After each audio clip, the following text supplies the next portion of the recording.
Hello everyone. पिछला class में हम लोगों ने क्वेश्चन नंबर 11 तक कर लिए थे। इस क्लास में हम लोग ये लेक्चर में क्वेश्चन नंबर 12 से स्टार्ट करेंगे। ठीक है, ये लेक्चर थोड़ा सा छोटा होंगे। इस लेक्चर में सिर्फ हम 3 ही क्वेश्चन आज डील करेंगे। ठीक है ना, यानी क्वेश्चन नंबर 12, 13 और 14। चलिए क्वेश्चन नंबर 12 की तरफ चलते हैं। क्वेश्चन नंबर 12 में हमारा क्या कहता है? कहता है कि ए बी सी 3 पार्टनर है। क्लियर है? ए बी सी 3 पार्टनर है जो अपना प्रॉफिट को इक्वली डिस्ट्रीब्यूट करते हैं। ठीक है, they mutually decided to change their profit sharing ratio in 5:3:2 respectively. अब इन्होंने डिसाइड किया, म्यूचुअली डिसाइड किया, यानी कि तीनों के सहमति से यह निष्कर्ष निकला कि अब ये लोग प्रॉफिट को कैसे बांटेंगे? 5:3:2 के रेशियो में बांटेंगे। 5:3:2। ठीक है।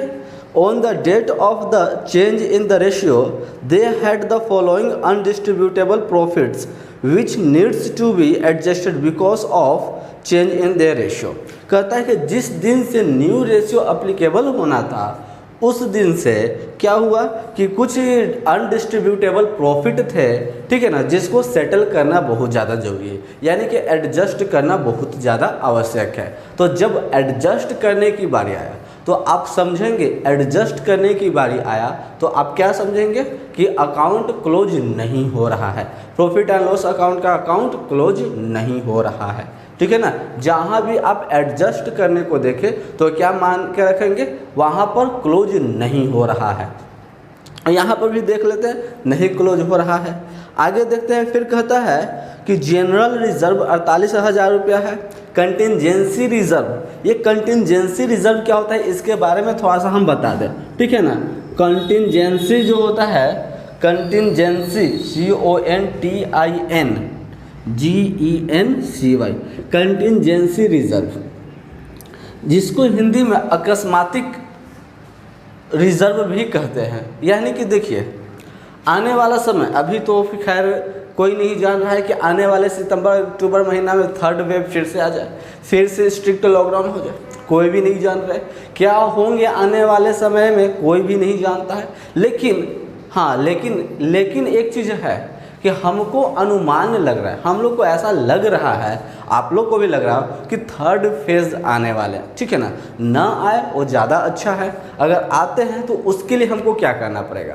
पहले से तैयारी करना पड़ेगा। ठीक है ना, डॉक्टर लोग पूरे कोशिश कर रहे हैं कि 3rd फेज़ ना आए, और हम लोगों को पूरे उनको सपोर्ट करना है। कैसे सपोर्ट करना है? हम सभी को अपने घरों में रह करके सपोर्ट करना है। ठीक है ना, हम लोग बाहर नहीं निकलेंगे, सैनिटाइज़र, अगर बाहर निकलते हैं तो सैनिटाइज़र का यूज़ करेंगे, मास्क पहन करके रखेंगे, तो इससे हम लोग जो है 3rd फेज़ को रोक सकते हैं और डॉक्टर को हेल्प कर सकते हैं 3rd फेज़ को रोकने से। ठीक है ना, क्योंकि बहुत सारे विशेषज्ञ जो हैं इसके ऊपर चर्चा अभी भी कर रहे हैं। तो देखिए, सपोज दैट ऐसी केस होता है जहाँ पर 3rd वेव आ गया, तो आपने जान तो रहे थे कि फ्यूचर में कुछ ना कुछ होने वाला है। अरे हर कोई जानता है कि भविष्य में मेरे साथ भी कुछ ना कुछ दुर्घटना हो सकता है, आपके साथ भी दुर्घटना हो सकता है, ये तो कॉमन है कि हर कोई जानता है कि नहीं? तो उसके लिए पहले से बचा करके रखना, फ्यूचर में कोई नहीं जानता है क्या होता है, उसके लिए पहले से बचा करके रखना, पहले से रिजर्व करके रखना, कंटिंजेंसी रिजर्व कहलाता है। ठीक है ना, तो पहले से हमने रिजर्व करके रखा, तो कौन सा रिजर्व हो जाएगा? Contingency reserve. अगर 3rd फेज़ के लिए आपने पहले से ही रिजर्व करके रखे हुए हैं, अपना पैसा वगैरह, आपके फैमिली मेम्बर जो पैसा बचा करके रखे हुए हैं, तो कौन से क्या कहलाएंगे? उनको कंटिंजेंसी रिजर्व कहलाएंगे। ठीक है ना, यानी कि फ्यूचर में कोई समस्या उत्पन्न हो, उससे समाधान के लिए जो वर्तमान में हम सेविंग करते हैं ना, रिजर्व करते हैं, वह रिजर्व को कंटिंजेंसी रिजर्व कहते हैं। ठीक है, तो कंटिंजेंसी रिजर्व 96,000 है। Profit and loss credit balance यानी कि प्रॉफिट है कि नहीं, क्रेडिट बैलेंस यानी कि प्रॉफिट। एक बात पर ध्यान देंगे, अगर आपका बहुत सारे यहाँ पर अनक्लोज्ड अकाउंट दिया हुआ है, बात समझ में आया? बहुत सारे अगर अनक्लोज्ड, एक या एक से अधिक अनक्लोज्ड अकाउंट दिया हुआ है, वहाँ पर आपको ध्यान देना है। अगर प्रॉफिट एंड लॉस, प्रॉफिट अगर होते हैं तो उसे हम क्या करते हैं? प्रॉफिट होंगे तो उसे हम ऐड कर देंगे, प्रॉफिट होंगे तो क्या कर देंगे? ऐड कर देंगे। अगर लॉस होते हैं तो इनडायरेक्ट केस हम लोग क्या करते हैं? जितने भी रिजर्व हो गए, जैसे कि यहाँ पर देखिए, अभी कंटिंजेंसी रिजर्व देखें, जनरल रिजर्व देखें, और अगर ये दोनों को ऐड करने के बाद अगर लॉस होता तो ये प्रॉफिट जो लॉस था ना, PL अकाउंट, उसको लेस कर देते हैं। प्रॉफिट हुआ है, ऐड कर देंगे। फिर इसके बाद है joint life policy reserve, JLP, ठीक है ना। जॉइंट लाइफ पॉलिसी के बारे में आप लोग पढ़िएगा, यही क्लास में पढ़िएगा, ये क्लास में नहीं पढ़िएगा। बोलने का मतलब कि ये पूरे लेसन जो ये आपका पार्टनरशिप पूरा लेसन है, partnership admission, retirement, death, dissolution, ये सभी में आपको पढ़ना पड़ेगा जॉइंट लाइफ पॉलिसी क्या होता है। तो अभी उसको रहने देते हैं, बस एक तरह से हम मान करके ये चलते हैं कि वो एक तरह का पॉलिसी होता है, ठीक है। अब फिर आगे कहता है कि give one entry for the above and reserve to make necessary adjustment. कहता है कि ये सभी के लिए आपको एक ही जर्नल एंट्री बनाना है। तो चलिए, अकाउंट तो क्लोज नहीं हुआ है, तो सबसे पहले हमको क्या करना पड़ेगा, सैक्रिफाइसिंग रेशियो निकालना पड़ेगा। पहले आपको कौन सा काम करेंगे, पहले हम जो यहाँ पर वर्किंग नोट कर रहे हैं, पिछला क्लास में हमने बताया था, 2 दिन पहले हमने बताया था, 2-3 दिन पहले हमने बताया था कि यहाँ पर सबसे पहले वर्किंग नोट करना पड़ता है, ठीक है। वर्किंग नोट करेंगे, उसके बाद फिर हम यहाँ पर पोस्टिंग करेंगे। तो सबसे पहले हम क्या करेंगे, सैक्रिफाइसिंग रेशियो देखेंगे, ठीक है ना। सैक्रिफाइसिंग रेशियो इक्वल टू क्या होता है, old ratio minus new ratio, ठीक है ना। Old ratio minus new ratio. चलिएगा, तो यहाँ पर कौन कौन पार्टनर है वो देख लेते हैं। तो आपका ABC है, चलिएगा तो A के लिए देखते हैं। ओल्ड रेशियो क्या था, इक्वली डिस्ट्रीब्यूट कर रहे थे, तो 1:1:1 होंगे। न्यू रेशियो क्या होंगे, 5:3:2 होंगे, यही है ना, 5:3:2 होंगे। चलिएगा, अब देखते हैं, ठीक है। A के लिए क्या हो जाएगा, 1/3, 1 A के लिए 1 + 1 2, 2 + 1 3, 1/3 माइनस न्यू रेशियो क्या हो जाएगा, 5 + 3 8, 8 + 2 10, ठीक है ना। 3 और 10 का LCM जब निकालते हैं तो हमारे पास 30 होता है। कितना होता है, 30। चलिएगा, 3 के टेबल में 30 10 बार में होते हैं, 10 को 1 से मल्टीप्लाई कर देंगे 10 हो जाएंगे, ठीक है। सिमिलरली 10 के टेबल में 30 3 बार में होते हैं, 3 को 5 से मल्टीप्लाई कर देंगे तो क्या हो जाएगा, 5 हो जाएगा, यानी कि 5/30, ठीक है ना। 5 क्या होता है, 30 होता है, क्लियर है। 5/3 के 10 के टेबल में, सॉरी यहाँ पर 15 होते हैं ना, 10 के टेबल में 13 जो है, यहाँ से एक बार फिर से यहाँ पर से क्लियर करते हैं, ठीक है। 10 के टेबल में 30 3 बार में, 3 को 5 से मल्टीप्लाई करते हैं तो 15 होते हैं, यानी कि -5/30, ठीक है ना। ध्यान देंगे यहाँ पर -5/30। इससे हमको क्या समझ में आया कि यह ए पार्टनर गेन कर रहा है। चलिए, अब B के लिए देखते हैं। B के लिए 1/3 माइनस ये क्या हो जाएंगे, 3/10 हो जाएंगे, 3/10। तो यहाँ पर LCM तो 30 ही होंगे। 3 के टेबल में 30 10 बार में, 10 को 1 से मल्टीप्लाई करेंगे 10 हो जाएगा। 3 के टेबल में 10 के टेबल में 30 3 बार में, 3 को 3 से मल्टीप्लाई करेंगे 9 हो जाएगा, यानी कि 1/30। यह आंसर प्लस में आया है, इट मीन्स यह सैक्रिफाइस करेगा, B विल सैक्रिफाइस। चलिए, C के लिए देखते हैं। तो 1/3 माइनस C के कितना हिस्सा है, 2 हिस्सा है, तो 2/10 हो जाएगा, यानी कि 3 और 10 का एलसीएम निकालते हैं तो 30 होता है। 3 के टेबल में 30 10 बार में, 10 को 1 से मल्टीप्लाई कर देंगे 10 हो जाएगा। 10 के टेबल में 30 3 बार में, 3 को 2 से मल्टीप्लाई कर देंगे 6 हो जाएगा, यानी कि 4/30। तो यहाँ पर हमको देखने को मिला कि ये पार्टनर क्या कर रहे हैं, गेन कर रहे हैं। ये पार्टनर क्या कर रहे हैं, ए गेन कर रहा है, यानी कि from the above calculation we concluded that A gains 5/30 whereas B and C sacrifice 1/30 and C sacrifice 4/30। ठीक है ना। बी जो है 1/3 हिस्सा सैक्रिफाइस करता है, सी जो है 4/30 हिस्सा सैक्रिफाइस करता है। क्लियर है। अब आगे देखते हैं। इसके बाद फिर हम लोग को क्या करना है, सारे जितने भी रिजर्व प्रॉफिट वगैरह थे वो सभी को ऐड कर देंगे। ठीक है ना। चलिए, शेयर्स कैलकुलेशन, शेयर्स का कैलकुलेशन करते हैं।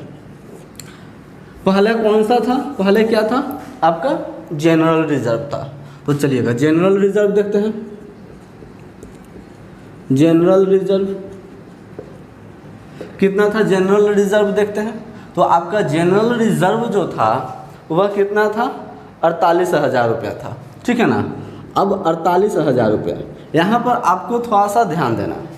ठीक है, यहाँ पर आपको टोटल थोड़ा सा ध्यान देना कि आप हर पहले के समय क्या करते थे। पिछला क्लास में हम लोगों ने क्या किया था, 48,000 जो सेक्रीफाइस किया था उसका डायरेक्ट हमने रेशियो निकाल दिया था, उसको शेयर्स में कन्वर्ट कर दिए थे। तो पहले हम क्या करते हैं ना, टोटल शेयर्स निकाल लेते हैं। ऐसे लंबा काफ़ी लंबा हो जाएंगे, इसलिए टोटल शेयर्स निकाल लेते हैं। इसको बनाने से पहले यहाँ पर हम टोटल शेयर्स देख लेते हैं। ठीक है, टोटल शेयर्स आपका जो है टोटल शेयर्स बोलिए चाहे टोटल प्रॉफिट बोलिए, ठीक है, टोटल प्रॉफिट बोल दीजिए, ज़्यादा अच्छा है। आइएगा जनरल रिजर्व कितना है 48,000, ठीक है। इसके बाद फिर कंटिजेंसी रिजर्व कितना है 96,000, 96,000। इसके बाद फिर क्या था आपका प्रॉफिट एंड लॉस था, तो प्रॉफिट एंड लॉस कितना है 1,32,000, 1,32,000। इसके बाद फिर क्या है आपका जॉइंट लाइफ पॉलिसी रिजर्व है, JLP रिजर्व है, ठीक है, JLP रिजर्व ये कितना है, जॉइंट लाइफ पॉलिसी रिजर्व कितना है 1,50,000, 1,50,000। चलिए चारों को ऐड कर देखिए तो कितना होता है। आई थिंक ये चारों को ऐड करने पे 4,26,000 हो जाएंगे। कितना हो जाएगा 4,26,000 हो जाएगा, ठीक है ना। अब सुनिए सैक्रिफाइस हम लोग क्या करते हैं, शेयर्स कैलकुलेशन करते हैं सैक्रिफाइस वाले को, सैक्रिफाइस के लिए। तो सैक्रिफाइस यहाँ पर कौन कौन किया, B किया और C किया। तो B का हिस्सा कितना हो जाएगा, B का हिस्सा कितना हो जाएगा 4,26,000 में से 4,26,000 में से जो देख रहे हैं ना B का कितना है 1/3 है, तो 1/3 कर देंगे, ठीक है ना। 4,26,000 में से 1/3 जब करते हैं तो यह हमारे पास आता है 14,200। कितना होता है 14,200, ठीक है ना। 4,26,000 को जब हम 1/3 करते हैं तो 14,200 होता है।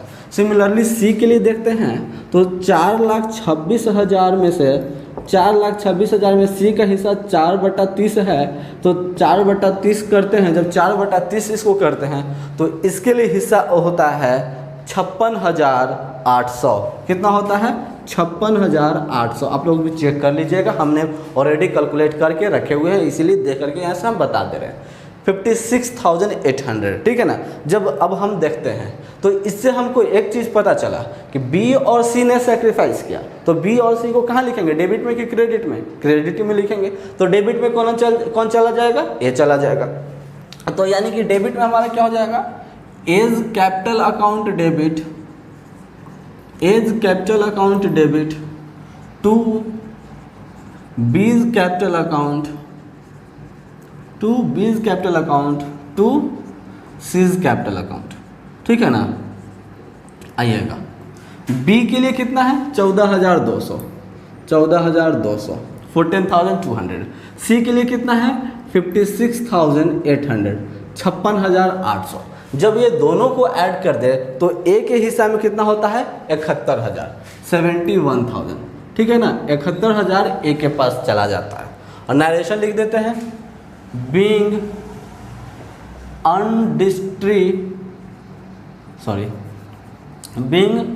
undistributed एडजस्टेड, सीधा एडजस्ट कर देते हैं। अनडिस्ट्रीब्यूटेड जो भी आइटम था उसको हमने एडजस्ट कर दिया, ठीक है ना। और इस तरह से आपका क्वेश्चन नंबर 12 जो है वह कंप्लीट होता है। पहले आपको क्या करना है, वर्किंग नोट को करना है, उसके बाद फिर आपको ये लिखना है, ठीक है। या तो पहले आप ये लिखिए, इसके लिए जगह छोड़ दीजिए और बाद में ये लिखिए। पहले इसे लिखिए चाहे इसे लिखिए, उससे कोई फ़र्क नहीं पड़ता, लेकिन आपको सोल्व तो पहले ही करना पड़ेगा। अगर आप वर्किंग नोट को पहले दिखा रहे हैं तो आप जर्नल एंट्री को नीचे लिखिए, और अगर आप जर्नल एंट्री को नीचे लिखना चाहते हैं तो पहले वर्किंग ये जो है एंट्री है इसके लिए आप स्पेस छोड़ दीजिए, उसके बाद आप बनाएं। यह आपका कैलकुलेशन है, इस पर सिर्फ चेक करता है, ध्यान में रखता है, लेकिन मार्क्स आपके मिलते हैं यहाँ पर, ठीक है ना। जर्नल एंट्री के लिए आपको मार्क्स मिलेंगे, इस बात पर ध्यान रखेंगे। चलिएगा, आप लोग जो लोग नहीं लिखे हैं स्क्रीनशॉट ले लीजिए। चलिए अब हम लोग आगे चलते हैं क्वेश्चन नंबर 13 की तरफ, ठीक है ना। क्वेश्चन नंबर 13 को बनाने से पहले इसको ये जो बोर्ड है इसको क्लियर कर देते हैं। ये फॉर्मूला को हम रहने देते हैं क्योंकि ये फॉर्मूला हम लोग यूज करते हैं हर बार। तो देख लेते हैं, अगर ये क्वेश्चन नंबर 13 में भी अगर इसका यूज होंगे तो अच्छी बात है। देखते हैं क्वेश्चन नंबर 13 में हमारा क्या कहता है, ठीक है ना। क्वेश्चन नंबर 13 में हमारा बोलता है XYZ 3 पार्टनर हैं जो अपना प्रॉफिट को 5:3:2 में बांटते हैं। क्लियर है।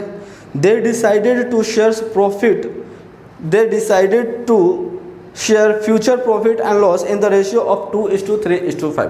कहता है कि XYZ पार्टनर है जो अपना प्रॉफिट को 5:3:2 में अभी बांट रहे हैं, लेकिन भविष्य में ये लोग अपना प्रॉफिट को कैसे बांटना चाहते हैं, 2:3:5 में बांटना चाहते हैं।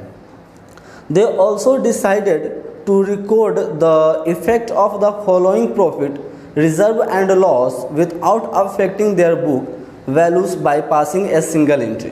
कहता है कि ये लोग के पास जो है एक ही जर्नल एंट्री से कुछ एडजस्टमेंट्स हैं, उसको सारे को पास करना है। यानी कि एडजस्टमेंट जहाँ पर दिख जाए तो हम यह मान लेते हैं कि अकाउंट क्लोज नहीं हो रहा है। तो चलिए, अकाउंट क्लोज नहीं हो रहा है, देख लेते हैं। कुछ प्रॉफिट है जो कहता है आपका PL है क्रेडिट बैलेंस, ठीक है, क्रेडिट बैलेंस है तो प्रॉफिट ही है। जनरल रिजर्व भी अच्छी बात है। एडवर्टाइजमेंट सस्पेंस अकाउंट, अब यहाँ पर सोचना है सस्पेंस अकाउंट है तो ये एक तरह से एक्सपेंस होता है और एक्सपेंस की वजह से हमें लॉस बियर करना पड़ेगा। यानी कि ये एडवर्टाइजमेंट एक्सपेंसेस को हम क्या कर देंगे, माइनस कर देंगे। अभी हमने यहाँ पर ऐड किया था ना, तो उसके जगह पर हम इसको माइनस कर देंगे, एडवर्टाइजमेंट एक्सपेंसेस को माइनस कर देंगे। उससे पहले हम देखिए क्या बनाएंगे, सैक्रिफाइसिंग रेशियो निकालेंगे। उससे पहले हमको क्या करना पड़ेगा, सैक्रिफाइसिंग रेशियो। कौन कौन थे, XYZ हैं, ठीक है ना। तो X पहले देख लेते हैं, ओल्ड रेशियो क्या है, 5:3:2 है, 5:3:2। न्यू रेशियो क्या है, 2:3:5। चलिएगा, X के लिए देखिएगा तो 5/10 माइनस 2/10, कोई दिक्कत। 5 यहाँ पर चला जाएगा, 5 + 3 8, 8 + 2 10 हो जाएंगे। अब ये हो जाएगा ओल्ड रेशियो। न्यू रेशियो देखते हैं तो न्यू रेशियो इसके लिए X के लिए 2 है तो 2 लिख दिए, 2 + 3 5, 5 + 5 10। चलिएगा, LCM तो 10 होते हैं, यानी कि 5 - 2 यानी कि 3/10। आंसर प्लस में आया, इट मीन्स ये क्या कर रहा है, सेक्रीफाइस कर रहा है। Y के लिए देखते हैं, Y के लिए हो जाएगा आपका 3/10 माइनस 3/10, यानी कि यहाँ से 10, यहाँ से 3 - 3 यानी कि 0/10। जब ये 0 हो जाए तो इसका कोई वैल्यू नहीं होता है, ठीक है ना। जब यहाँ पर आपका 0 हो जाए तो इट मीन्स इसका कोई वैल्यू यहाँ पर हमारे अकाउंट्स में नहीं होंगे। अब चलते हैं Z के लिए। Z का देखते हैं तो Z के लिए आपका जो है 2/10 होते हैं, 2/10 माइनस 5/10, तो ये 10 हो जाएंगे, यहाँ से 2 - 5 यानी कि -3/10। तो यहाँ से हमको एक निष्कर्ष निकला, कंक्लूज निकलता है कि देखते हैं कि यहाँ पर ये तो ख़त्म हो गया, यानी कि Z गेन किया, X सेक्रीफाइस किया। From the above calculation we concluded that X has sacrificed 3/10 whereas Z has gained 3/10 of X, ठीक है ना। यहाँ पर हम लोग यह मालूम चलता है कि X जो है 3/10 सेक्रीफाइस करता है और Z जो है 3/10 उसको ले लेता है। अब चलते हैं, टोटल देखते हैं क्या है हमारा, टोटल असेट या टोटल अमाउंट कितना है। पहले अमाउंट कैलकुलेशन, चलिए यहाँ यहीं पर कर देते हैं, अमाउंट कैलकुलेशन, ठीक है ना। आइएगा, आपके पास क्या था, जनरल प्रॉफिट एंड लॉस है, तो पहले PL लिख देते हैं। PL आपके पास कितना है, अमाउंट कैलकुलेशन को शॉर्टकट पे अमाउंट कैलकुलेशन इधर लिख देते हैं, AC यानी कि AC फॉर अमाउंट कैलकुलेशन, ठीक है ना। आइएगा, आपका प्रॉफिट एंड लॉस कितना है वो देख लेते हैं। प्रॉफिट एंड लॉस आपका 70,000 है, बुक वैल्यू 70,000। इसके बाद फिर आपका जनरल रिजर्व, जनरल रिजर्व कितना है आपका 20,000। चलिएगा, यानी कि टोटल हो जाते हैं आपका 90,000, जिसमें से हमने बताया था कि कंटिजेंसी रिजर्व की वजह से हमारे पास लॉस बियर करना पड़ता है, लॉस सहना पड़ता है, तो उसे लेस करेंगे। कॉन्टीजेंसी रिजर्व जो, सॉरी कॉन्टीजेंसी रिजर्व नहीं, माफ़ कीजिएगा, यहाँ पर आपका जो है एडवर्टाइजमेंट सस्पेंस अकाउंट, ठीक है ना। एडवर्टाइजमेंट सस्पेंस अकाउंट की वजह से, सस्पेंस की वजह से, सस्पेंस हम लोग क्यों लगाते हैं, जब हमें एग्जैक्टली फिगर नहीं मालूम चलता है तब ना सस्पेंस लगाते हैं। आप लोग ट्रायल बैलेंस पढ़े होंगे 11th क्लास में, तो वहाँ पर सस्पेंस का यूज कहाँ होता है, जब हमको डेबिट और क्रेडिट दोनों साइड नहीं मैच करता है, तो जहाँ पर मैच करवाना होता है वहाँ पर ना सस्पेंस लिख देते हैं, ये तो अंदाजे हम भर देते हैं, है कि नहीं।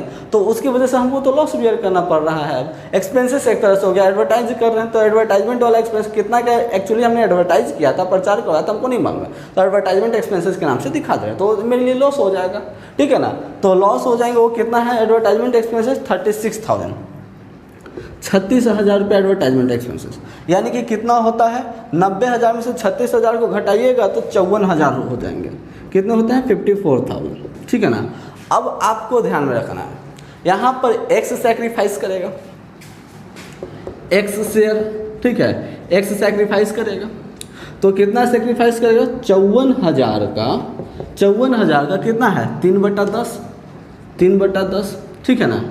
तो आपको इस यहाँ पर कितना होता है 16,200, कितना हो जाता है 16,200, यानी कि बोलिए कि 16,200 रुपया जेड को मिलेगा, एक वाई को तो कोई मतलब ही नहीं है, जेड को 16,200 रुपया मिलेगा, यानी कि जेड का कैपिटल अकाउंट क्या हो जाएगा डेबिट हो जाएगा। जो गेनिंग करता है उसको डेबिट कर देते हैं, अकाउंट डेबिट टू दे कौन रहा है एक्स देगा, एक्स का कैपिटल अकाउंट से जाएगा, ठीक है ना, एक्स का कैपिटल अकाउंट से जाएगा। कितना रुपया जाएगा 16,200, 16,200, ठीक है ना।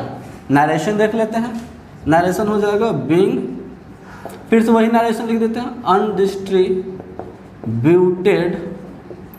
एडजस्टेड, अनडिस्ट्रीब्यूटेड को एडजस्ट कर दिए। और इस तरह से आपका क्वेश्चन नंबर 13 जो है वह भी कंप्लीट होता है। आई होप कि आप लोगों को क्वेश्चन बनाने में समझ में आ रहा होगा, बहुत आसानी से समझ में आ रहा होगा।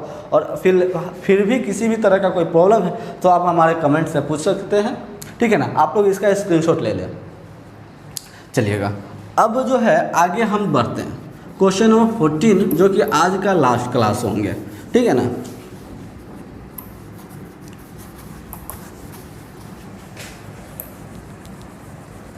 चलिएगा अब देखते हैं क्वेश्चन नंबर 14 की तरफ।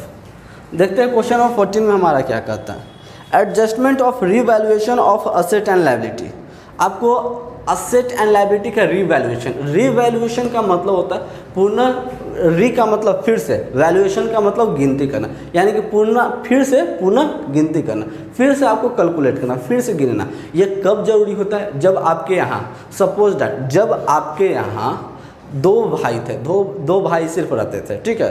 तो वहाँ पर आप लोग का जो भी असेट, जो भी गुड्स होंगे, जो भी आपका बेड होंगे, जो भी टॉयस होंगे, वो सब आप ही दोनों का होगा। जब तीसरा आ जाए, कोई तीसरा आपके फ्रेंड सर्कल से या फिर चचेरा भाई, मसेरा भाई, जो भी भाई आ जाए, तो उस केस में इन दैट केस क्या होगा, आपके पास जो भी आइटम्स थे यानी टॉयस जो थे या बेड जो भी थे, उसको आपको क्या करना पड़ता है, थर्ड पर्सन जो अभी आया हमारे पास उसके साथ शेयर्स करना पड़ता है। शेयर करेंगे तो जाहिर सी बात है कि हम जो है फिर से वैल्यूएशन करेंगे, फिर से मूल्यांकन करेंगे, इसीलिए इसको हम लोग पुनः मूल्यांकन खाता भी करते हैं। रीवैल्यूएशन अकाउंट को पुनः मूल्यांकन खाता के नाम से भी जाना जाता है। तो इसके बारे में, पुनः मूल्यांकन के बारे में हम लोग अगला क्लास में चलेंगे, लेकिन यहाँ पर आपको जनरली कुछ बातें है नहीं, ये क्वेश्चन में, क्वेश्चन नंबर 14 में कुछ ज़्यादा है नहीं, इसलिए क्वेश्चन नंबर 14 को हम लोग सॉल्व कर लेंगे अभी। कहता है कि Shankar Babita and Vishal are partner in a firm in the ratio of 5:4:2। Shankar Babita ji और विशाल, शंकर बबीता विशाल, यहाँ शंकर के जगह पर तो यहाँ पर जेठालाल का होना चाहिए था तो ज़्यादा बेटर होता। शंकर कर छोड़िए, हटाइए, शंकर बबीता और विशाल ये तीन पार्टनर है जो 5:4:2 में अपना प्रॉफिट को बांटते हैं। 1 अप्रैल 2019 को on 1 April 2019 they decided to shares profit in the ratio of 4:3:2, ठीक है ना। कहता है 1 अप्रैल 2019 से ये लोग अपना प्रॉफिट को 4:3:2 में बांटना चाहते हैं। क्लियर है। On this date general reserve was 34,900। इस दिन जनरल रिजर्व था 34,900 रुपये, ठीक है ना। And loss on revaluation of asset and liability was 5,200। Asset and liability का जब रिवैल्यूएशन हमने किया, यानी कि पुनः मूल्यांकन जब हमने किया, फिर से मूल्यांकन किए, तो हमारे पास 5,200 का लॉस हुआ। It was decided that adjustment should be made without altering the figure of asset and liability in the balance sheet। बिना asset और liability में बैलेंस शीट का asset और liability को डिस्टर्ब किए हुए अमाउंट को एडजस्ट कर देना है, ठीक है ना। Make adjustment by a single entry, इसके लिए आपको सिंगल एंट्री से काम करना है। एडजस्टमेंट है तो यानी कि जाहिर सी बात है एडजस्टमेंट है तो अकाउंट क्लोज नहीं हो रहा है। जब अकाउंट क्लोज नहीं होगा तो हमें क्या करना पड़ेगा, सैक्रिफाइसिंग रेशियो निकालना पड़ेगा। कौन कौन से हैं, शंकर बबीता विशाल, शंकर बबीता और विशाल। चलिएगा ओल्ड रेशियो पहले क्या था 5:4:2, न्यू रेशियो क्या है 4:3:2। चलिएगा अब देखते हैं शंकर के लिए क्या हो जाएगा 5/11, 5/11 है ना, 5 9 और 2 11 माइनस यहाँ से आपका हो जाएगा 4/3 2 5 4 9। ठीक है, यानी कि जब 11 और 9 का एलसीएम निकालते हैं तो आपके पास 99 होता है। कितना होता है 99। आइएगा 11 की टेबल में 99 है, 9 बार में 9 की टेबल में 5 है, 9 5 45 45। ठीक है ना, 9 की टेबल में 11 जो होते हैं, सॉरी 9 की टेबल में 99, 11 बार में 11 को 4 से मल्टीप्लाई करेंगे तो 44, यानी कि कितना होता है 1/99, 1/99 होता है। क्लियर है। अब देखते हैं बबीता के लिए। बबीता के लिए कितना हो जाएगा 4/11 माइनस 3/9। ठीक है ना, 4/11 माइनस 3/9। जब इसको देखते हैं तो 11 और 9 का एलसीएम 99 होते हैं। 11 के टेबल में 99, 9 बार में 9 को 4 से मल्टीप्लाई करते हैं, 9 चौको 36। ठीक है ना, तो 36 होते हैं माइनस 9 के टेबल में 99, 11 बार में 11 को 3 से मल्टीप्लाई करेंगे तो 33, यानी कि यहाँ पर आपके पास होता है 3/99। यहाँ पर आपके पास क्या हुआ 3/99। ये दोनों का आंसर प्लस में आ रहा है, यानी कि ये दोनों सेक्रीफाइस कर रहे हैं। अब विशाल के लिए देख लेते हैं, तो विशाल के पास जो है 2/11 माइनस 2/9, यानी कि एलसीएम तो हो जाएंगे सेम हमारा। ठीक है ना, यहाँ पर 11 के टेबल में 99, 9 बार में 9 को जब 4 से मल्टीप्लाई करते हैं तो हम सॉरी यहाँ पर 2 होंगे।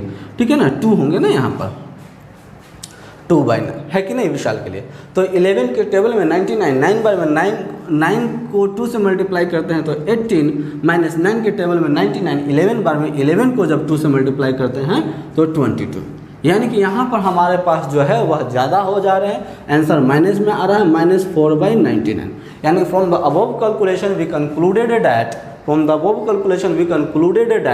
Shankar and Babita has sacrificed 1/99, whereas Babita has sacrificed 3/99, and Vishal has gained 4/99. ठीक है ना, शंकर ने 1/99 हिस्सा को त्याग रहे हैं, बबीता 3/99 हिस्सा को त्याग रहे हैं, विशाल को 4/99 हिस्सा मिल रहे हैं। ठीक है, अब आपको क्या करना है, अब आपको असेट कैलकुलेशन या अमाउंट कैलकुलेशन करना है। ठीक है ना, तो चलिएगा अमाउंट कैलकुलेशन देख लेते हैं।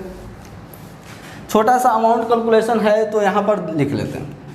अमाउंट कैलकुलेशन को शॉर्टकट में हम AC दिखा देते हैं। ठीक है ना, अमाउंट कैलकुलेशन को शॉर्टकट में हम लोग AC दिखा देते हैं।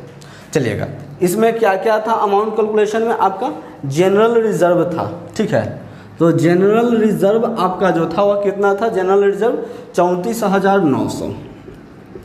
अब इसके बाद फिर आपका था लॉस था, तो लॉस को हम क्या करेंगे लेस कर देंगे, तो यानी कि लॉस को लेस कर देंगे। चलिए लॉस कितना था 5,200, चलिए घटाइए तो जल्दी से कितना हो जाता है आपके पास 29,700। चलिएगा 29,700 क्लियर है। अब आपको 29,700, ठीक है ना, ये आपका नेट अमाउंट आ गया। अब यही अमाउंट पर बंटवारा किया जाएगा। तो कौन कौन किनको बंटवारा करेंगे, कौन कौन सेक्रीफाइस करेंगे, शंकर और बबीता सेक्रीफाइस करेंगे, है कि नहीं, शंकर और बबीता सेक्रीफाइस करेंगे। तो यहाँ पर चलिएगा शंकर का देखते हैं, यहाँ पर शेयर लिख देते हैं, सेक्रीफाइस्ड शेयर लिख देते हैं। ठीक है ना, सेक्रीफाइस्ड शेयर। आइएगा शंकर के लिए कितना हो जाएगा 29,700 मल्टीप्लाइड बाई शंकर के लिए 1/99। इसको सोल्व करिएगा, 29,700 को 1/99 से सोल्व करिएगा तो आपके पास जो है वह आता है 300 रुपये। ठीक है ना, कितना रुपये होते हैं 300 रुपये होते हैं। क्लियर है, 300 रुपये होंगे। अब आइएगा बबीता के लिए देखते हैं। बबीता के लिए, तो बबीता के लिए 29,700 है ना, 29,700 मल्टीप्लाइड बाय बबीता का हिस्सा कितना है 3/99, 3/99। तो इसको सोल्व करिएगा तो हमारे पास लगभग 1200 रुपये, सॉरी 1200 नहीं 900 रुपये होते हैं। ठीक है ना, 900 रुपये होते हैं। ठीक है, यानी कि अब हम जब देखते हैं ये जो कैलकुलेशन किए, इसके बाद हमको यह निष्कर्ष पर पहुँचे कि शंकर ने क्या किया है, 300 रुपया सेक्रीफाइस किया, जबकि बबीता ने कितना सेक्रीफाइस किया, 900 सेक्रीफाइस किया। यानी कि 900 और प्लस 300 यानी कि 1200 रुपये किसको मिल रहे हैं, विशाल को मिल रहे हैं। किस किस से मिल रहे हैं, शंकर से मिल रहे हैं और बबीता से मिल रहे हैं। अब इसको एक ही जर्नल एंट्री में हमको डालना है, तो कैसे डालेंगे, जिसको गेन हो रहा है, जो जिसको मिल रहा है उसको क्या डेबिट में लिख देते हैं। तो किसको मिल रहा है, विशाल को मिल रहा है, यानी कि विशाल का कैपिटल अकाउंट हम क्या कर देंगे, विशाल का कैपिटल अकाउंट को डेबिट कर देंगे, जबकि शंकर का कैपिटल अकाउंट को क्रेडिट कर देंगे। सिमिलरली हम लोग किसका अकाउंट को क्रेडिट और कर देंगे, बबीता का अकाउंट को क्रेडिट कर देंगे। ठीक है ना, बबीता का कैपिटल अकाउंट को क्रेडिट कर देंगे। चलिएगा, तो अब देखते हैं शंकर के सामने कितना, 300 रुपया। ठीक है ना, शंकर के सामने 300 रुपया और बबीता के सामने 900 रुपया, यानी कि इसके पास जो चला जाता है, विशाल के पास 1200 रुपये चले जाते हैं। क्लियर है, नरेशन हो जाएगा, फिर से वही लिख देंगे, बीइंग अनडिस्ट्रीब्यूटेड एडजस्टेड। अनडिस्ट्रीब्यूटेड को हमने क्या कर दिया, एडजस्ट कर दिया। और इस तरह से क्वेश्चन नंबर 14 जो है हमारा कंप्लीट होता है। ठीक है, आप लोग एक बार इसका स्क्रीनशॉट ले लेंगे। अब आगे क्वेश्चन नंबर 15 जो है वह रीवैल्यूएशन अकाउंट से है, तो इसके बारे में हमें पहले एक्सप्लेन करना पड़ेगा रीवैल्यूएशन क्या होता है। तब तक के लिए रुकते हैं, मिलते हैं अगले क्लास में क्वेश्चन नंबर 15 के साथ।